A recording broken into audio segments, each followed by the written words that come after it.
अस्सलाम वालेकुम student, welcome back. Chapter number 12 part 2। Students, ये एक क्वेश्चन है। Anjum has extracted following balance from her books of accounts. She had forgotten to extract the balance for discount allowed account. What is the balance? यानी कि उसने एक ये अपने accounts में से ना लेजर में से ये एक ट्रायल बैलेंस बनाई थी। ये एक ट्रायल बैलेंस है, तो उसके अंदर से ना वो ट्रायल बैलेंस के अंदर से ये डिस्काउंट अलाउड की जो अमाउंट है ना वो लिखना ना वो भूल गए। तो अब ये हमने बताना है कि जो डिस्काउंट अलाउ की कितनी अमाउंट है। तो उसके लिए आपको पता है कि हमने क्या करना होता है। ट्रायल बैलेंस के अंदर डेबिट और क्रेडिट साइड इस तरह अलग बनानी होती है। डेबिट साइड अलग हो, क्रेडिट साइड अलग हो। तो डेबिट साइड का आंसर जो है वो हमेशा क्रेडिट साइड के सेम रहना चाहिए। इसी तरह ये देखें, इधर मैंने मेंशन किया हुआ है। तो ये देखें, अब इसमें हम सेपरेट कर लेंगे। क्रेडिट साइड तो पूरी है, डिस्काउंट अलाउड हमारा एक्सपेंस होता है वो आना डेबिट साइड पर। अब ये देख लें एक दफ़ा, एसेट और एक्सपेंसेस जो वो कहाँ आते होते हैं, डेबिट साइड पर आते होते हैं ट्रायल बैलेंस के। कैपिटल, लाइबिलिटीज़ एंड इनकम ये कहाँ पर आती है, क्रेडिट साइड पर आती है ट्रायल बैलेंस के। तो इनके अंदर से जो एसेट्स और एक्सपेंसेस हैं उनको आप डेबिट साइड पर लिख दो, और जो इनकम, लाइबिलिटी और कैपिटल है उसको राइट साइड पर लिख दो। जैसे प्लांट एंड मशीनरी एसेट है, इसको डेबिट साइड पर लिख देंगे। प्रॉपर्टी एसेट है, इन्वेंट्री भी asset, payable, liability, receivable, assets, bank overdraft मतलब कि अपने पैसों से एक्स्ट्रा हमने पैसे निकलवा लिए हैं तो वो भी हमारे ऊपर लाइबिलिटी है। लोन, कैपिटल, इक्विटी है। Drawing contra to capital, contra का मतलब होता है ऑपोजिट होना, जिसके कॉन्ट्रा हो उसके ऑपोजिट आएगा। जैसे कि कैपिटल के कॉन्ट्रा कैपिटल इक्विटी है, ये कहाँ पर आता है, क्रेडिट साइड पर। तो ड्राइंग कहाँ पर आ जाएगा, फिर डेबिट साइड पर आ जाएगा, उसके कॉन्ट्रा ऑपोजिट साइड पर आएगा। कॉन्ट्रा जो आइटम होती हैं ऑलवेज बिहेव ऑपोजिट, और जिसकी कॉन्ट्रा होती हैं उसके ऑपोजिट। फॉर एग्जांपल आगे एक बता के फिर इसकी एग्जांपल लेता हूँ। सेल्स हमारी क्या है, इनकम है। परचेजेज एक्सपेंसेस हैं। Purchase return contra to purchases, contra वही आ गया किसके, परचेजेज है। परचेजेज डेबिट साइड पर आया तो परचेज रिटर्न कहाँ पर आ जाएगा, क्रेडिट साइड पर आ जाएगा। तो कॉन्ट्रा ऑपोजिट का मतलब जैसे सेल्स है, सेल रिटर्न हो तो वो उसका कॉन्ट्रा होगा। सेल क्रेडिट साइड पर आई है तो सेल रिटर्न डेबिट साइड पर। परचेज डेबिट साइड पर आई है तो इसका जो कॉन्ट्रा है वो उसके ऑपोजिट साइड क्रेडिट साइड पर आएगा। डिस्काउंट अलाउड की अमाउंट हमें नहीं पता। डिस्काउंट रिसीव वैसे ही हमारा एक्सपेंस होता है। ये डिस्काउंट रिसीव इनकम है, क्रेडिट साइड पर आएगी। सन्ड्री एक्सपेंसेस, नाम से जाहिर हो रहा है हमारे एक्सपेंसेस। इस तरह स्टूडेंट आपने क्रेडिट साइड वाली क्रेडिट साइड पर लिख लेनी है और डेबिट साइड वाली सारी डेबिट पे। तो क्रेडिट तो पूरी थी वो लिख ली, डेबिट साइड पर से डिस्काउंट अलाउ वो मिस था। तो ये सारे टोटल में से जो बाकी ये जो टोटल आया है ना वो क्या कर देना, ये वाला टोटल आया है डिस्काउंट अलाउ को छोड़ के, ये सारा टोटल, इसमें से ये वाला टोटल माइनस कर देंगे, बाकी कितना आ जाएगा 7520। तो ये किसकी अमाउंट आ जाएगी, डिस्काउंट अलाउ की आ जाएगी जो मिस है। ठीक है, अलग करके। ओके, नेक्स्ट अपने क्वेश्चन पे आते हैं।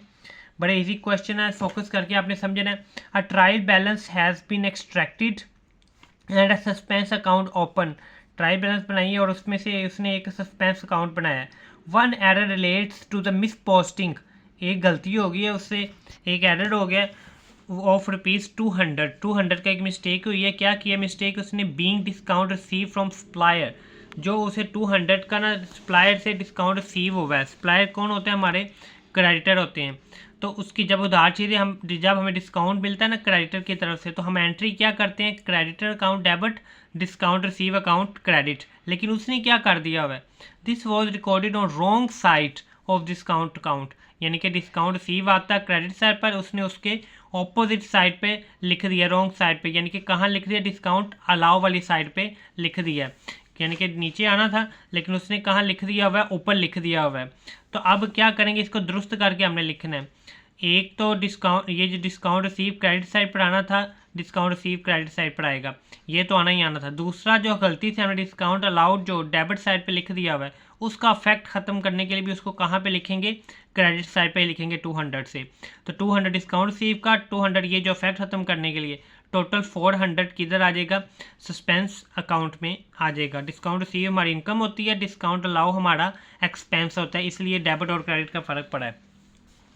Laila has recorded a payment of ₹880 for the repair of the company van from the bank. तो लाइला ने क्या किया, कंपनी की कार की जो रिपेयर के लिए, वैन की रिपेयर के लिए क्या किए हैं, बैंक से पैसे पे किए हैं।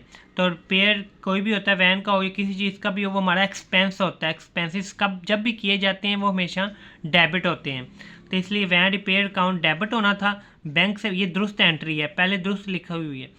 तो वैन रिपेयर अकाउंट डेबिट और बैंक से पैसे दिए हैं तो बैंक अकाउंट क्रेडिट। बैंक वाला एसेट जो हमारा कम हो गया इसलिए क्रेडिट आ गया, ये करनी थी, लेकिन उसने क्या कर दिया, the correct entry was made to the bank account.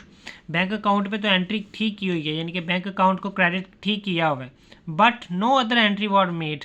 लेकिन जो दूसरी वैन रिपेयर वाली एंट्री करनी थी वो करने ही भूल गया, ठीक है, वो उसने लाइला ने नहीं की। तो सिंपली जो वैन रिपेयर वाली एंट्री उसने नहीं की उसको ये कौन सी होती है, रेक्टिफाइंग वाली, जो दुरुस्त करके एंड पे लिखी जाती है। तो वैन रिपेयर वाली वो भूल गई थी, तो वैन रिपेयर अकाउंट क्या हो जाएगा, डेबिट हो जाएगा।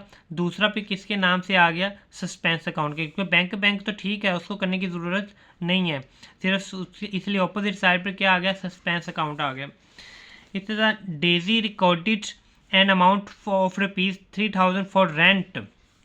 बोथ द रेंट उसने पे किया, रेंट हमारा क्या चीज़ होती है, expense. Both the rent account and bank account were debited, दोनों को उसने डेबिट कर दिया, क्योंकि रेंट हमारा एक्सपेंस है और बैंक हमारा एसेट होता है। तो एसेट पे किया है तो एसेट कम होना था तो क्रेडिट होना था, नहीं कि ये दुरुस्त एंट्री होनी थी। रेंट हमारा एक्सपेंस है, ऊपर भी बताया एक्सपेंस कोई भी हो वो डेबिट होता है, तो रेंट अकाउंट डेबिट होना था और बैंक अकाउंट क्या होना था, क्रेडिट होना था। लेकिन उसने क्या किया, रेंट को भी डेबिट कर दिया और बैंक को भी क्या कर दिया, डेबिट कर दिया। तब हमने दुरुस्त क्रेडिट साइड पर उसने कुछ भी नहीं लिखा। अब हमने दुरुस्त करके कैसे लिखना है, एक तो जो बैंक क्रेडिट साइड पर आना था वो लिखेंगे, और दूसरा जो रेंट उसने ठीक लिखा हुआ है क्योंकि वो डेबिट में ही लिखा हुआ है। तो आपको क्या लगता है, बैंक अकाउंट हमने क्रेडिट में लिखना था वो लिख तो लिया है, तो क्या अमाउंट 3000 लिखेंगे, नहीं बिल्कुल भी नहीं, क्योंकि अगर 3000 लिखेंगे ना बैंक में तो 3000 और ये 3000 जो गलत हुआ है वो तो आपस में कट हो गया, तो क्रेडिट साइड पे तो कुछ बचा ही ना। तो फिर यहाँ पे कितनी अमाउंट आएगी, 6000। जब भी याद रखो कि आप नेचर चेंज कर दो ना, डेबिट को क्रेडिट कर दो या क्रेडिट को डेबिट कर दो, नेचर जब चेंज कर दो तो फिर हमेशा अमाउंट डबल करके आनी, एक उसका फैक्ट खत्म करने के लिए, दूसरा वैसे।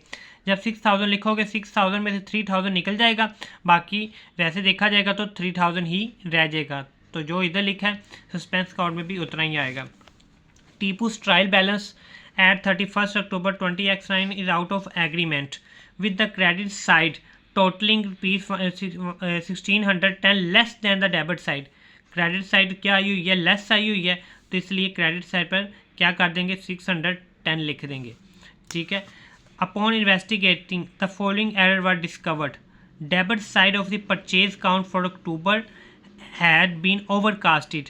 परचेजेस आपको पता है कहाँ पर आती होती हैं, डेबिट साइड पर आती होती हैं। जब भी चीज़ें उधार खरीदते हैं, जब भी चीज़ें खरीदते हैं तो क्या करते हैं, परचेज अकाउंट डेबिट, नीचे कैश क्रेडिट जो भी है, लेकिन हमारा सस्पेंस का बन रहे हैं तो हमारी एंट्री नॉर्मल ये होनी थी, purchase account debit, suspense account credit. लेकिन उसने क्या कर दिया, ओवरकास्ट कर दिया। तो मैंने बताया था ओवरकास्ट की सूरत में हम क्या करते हैं, ऑपोजिट कर देते हैं, डेबिट वाली चीज़ को क्रेडिट में ले जाते हैं, क्रेडिट वाली डेबिट में ले जाते हैं। अब परचेजेज नॉर्मली डेबिट होता है लेकिन ओवरकास्ट हुआ है इसलिए क्या हो जाएगा, क्रेडिट हो जाएगा परचेजेज, क्योंकि ओवरकास्ट की वजह से। और सस्पेंस अकाउंट क्या हो जाएगा, डेबिट हो जाएगा। तो बना हम कौन सा रहे हैं, सस्पेंस अकाउंट बना रहे हैं, तो सस्पेंस को देखना है। तो सस्पेंस अकाउंट डेबिट है, तो डेबिट किसने किया है, ये परचेजेज ने किया है, तो इसलिए डेबिट साइड पर परचेजेज आ जाएगा ओवरकास्ट के नाम से 1050। Rent expense for peace to 240 had been debited. Rent expense को 240 को क्या किया, डेबिट करना था to the rent income account. किससे कर दिया, रेंट इनकम अकाउंट। इसका कोई भी इफेक्ट नहीं होगा क्योंकि एक्सपेंसेस डेबिट हो गए और रेंट इनकम लाइबिलिटी है वो क्रेडिट होगी। तो डेबिट और क्रेडिट दोनों आपस में काट के ओवर जो दोनों साइड पे अमाउंट आ गई है। सस्पेंस वाला कोई चक्कर ही नहीं बना, तो जिसमें सस्पेंस ही नहीं बना तो इसलिए हमारे साथ कोई लिंक नहीं है, ठीक है। एक्सपेंस डेबिट हो गया तो ये जो लाइबिलिटी थी और इनकम थी, सॉरी, तो इनकम कहाँ आ गई, क्रेडिट साइड पर आ गई, तो दोनों ही आपस में कट हो गए, तो कोई इफेक्ट ना पड़ा सस्पेंस का। The provision for doubtful date was increase by 280।